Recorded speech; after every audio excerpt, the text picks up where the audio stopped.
l'art de mouvoir le corps constitué d'une suite de mouvements ordonnés, souvent rythmés par la musique, telle se définit la danse.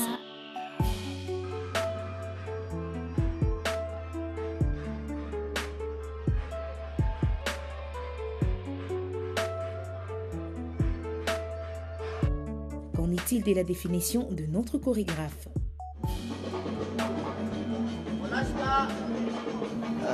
Selon moi, par rapport à ma petite expérience, la danse, c'est juste des mouvements qui s'exécutent sur base d'un rythme, avec la possibilité d'avoir un son ou un son intérieur pour que voilà, les gens qui vous regardent puissent comprendre ce que vous êtes en train de faire. C'est juste des mouvements continus sur base d'un rythme.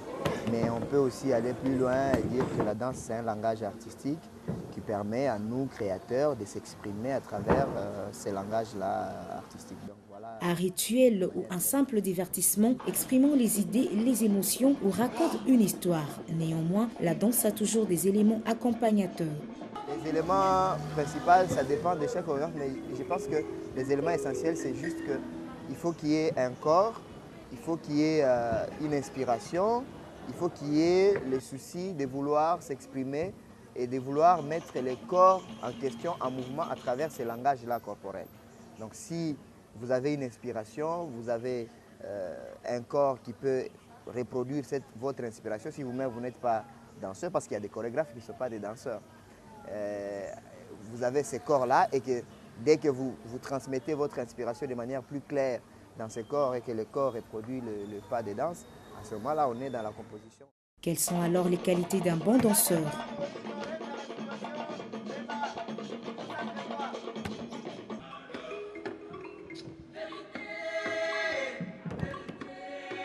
La première, c'est la discipline. Moi, je l'ai toujours dit. Un danseur doit être très discipliné. Un danseur doit être très rigoureux avec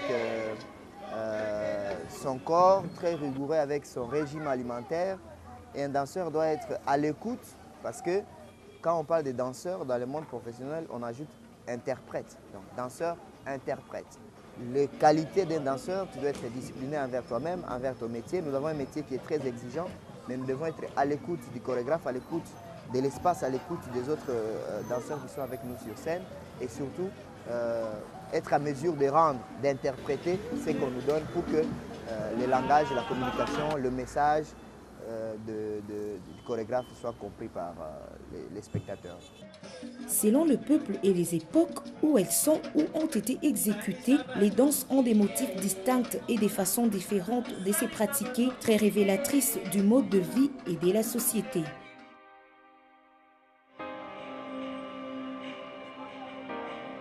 Il y a plusieurs types, il y a plusieurs styles, mais globalement, actuellement, on parle de la danse contemporaine, on parle de la danse afro-contemporaine, on parle de la danse traditionnelle qui est un style qui est très connu, on parle de danse des salons, mais dans les styles qu'on appelle, ou les genres qu'on appelle danse des salons, on retrouve les tangos, on retrouve ce que chez nous, toutes les danses d'ambiance, les zouk, les salsa, c'est englobant dans tout ça. Mais quand il s'agit vraiment de création, et puis on parle de danse orientale aussi, voilà. Et puis danse classique à l'européenne, qui est au fait leur propre danse traditionnelle. Alors les tenues, ça dépend, parce que quand vous utilisez la danse comme un langage, aussi que je peux prendre un pas de danse, un mouvement de danse, si le mouvement est très beau, il est très agréable, parce que la danse aussi, ça amène la gaieté, ça amène le plaisir, ça doit faire plaisir aux gens qui le suivent, en dehors du message qu'ils doivent comprendre. Mais si le corps qui exprime, qui rend ces mouvements-là est mal habillé, ça veut dire les signes vestimentaires n'est pas en correspondance avec le mouvement qui est fait par les danseurs, à ce moment-là, il y a cassure. Donc du coup, pour chaque danse, les chorégraphes, les concepteurs doivent concevoir une tenue appropriée qui va d'abord mettre les danseurs à l'aise, mais qui va aussi mettre son discours à l'aise. Parce que dans un spectacle de danse, il s'agit d'un discours aussi, il s'agit de toute une composition. Partons de la formation, aujourd'hui la danse se veut une discipline académique. Ici, Bouaboula Moutim, Madame de Dieu Fabrice, nous établit une ligne comparative des amateurs et des professionnels dansants. Il y a des professionnels en danse et puis il y a des amateurs, c'est clair, ça il n'y a pas photo. C'est vrai que de manière très simple, on dit professionnel, c'est quelqu'un qui vit avec son métier. Or, la danse au Congo n'est pas encore considérée comme un métier.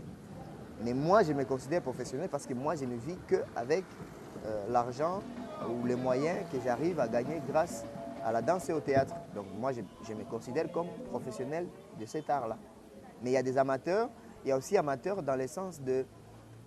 il peut avoir étudié à l'Institut national des arts comme moi, il a les techniques, il a les talents, mais chaque fois que tu lui fais un rendez-vous à 10 h, il est là 2 heures après avec des explications, ou bien il te rappelle à 18 h pour te dire qu'il avait un problème avec son téléphone qui était éteint, il n'y avait pas de courant, il n'y avait pas de charge.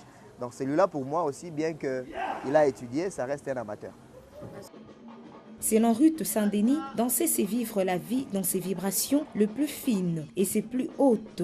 Vivre la vie harmonisée, purifiée, contrôlée.